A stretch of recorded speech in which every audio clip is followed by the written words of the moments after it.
Христианские притчи. Наследие святых отцов.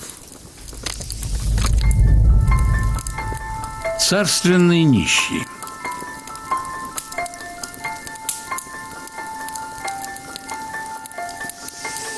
В городе Аксеринх в субботу вечером пришли нищие за милостыней. Когда они легли спать, у одного из них была одна только рогожка.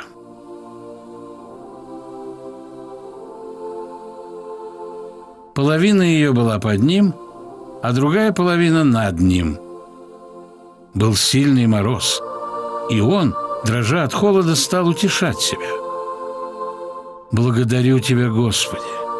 Сколько теперь находится в темнице богатых, отягченных железом, а у других и ноги забиты в дерево, так что они не могут и мочиться.